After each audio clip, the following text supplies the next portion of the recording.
বৃহস্পতিবার পবিত্র রাতে কেউ যদি এই দোয়াটি 100 বার পরে কোনো দিন পৃথিবীর কোনো মানুষের কাছে তার হাত পাততে হবে না। পৃথিবীর সব কিছু তার পায়ের নিচে আল্লাহ হাজির করে দিবেন।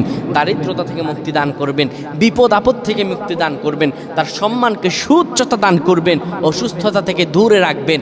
আল্লাহর অশেষ দয়া ও রহম তাকে দান করে দিবেন। সুবহানাল্লাহ। বৃহস্পতিবার রাত এটি গুরুত্বপূর্ণ রাত। এই রাত সপ্তাহে একদিন আসে। আরবিতে রাত আগে আসে, দিন পরে আসে। সুতরাং বৃহস্পতিবারের যে দিন গিয়ে রাত, এটি বৃহস্পতিবার রাত নয়, এটি শুক্রবারের রাত, এটি জুমাবারের রাত, এটি দোয়া কবুলের রাত, আল্লাহর কাছাকাছি হওয়ার রাত। সুবহানাল্লাহ। এই বৃহস্পতিবার রাত আল্লাহ তাআলা বান্দার দোয়া কবুল করেন।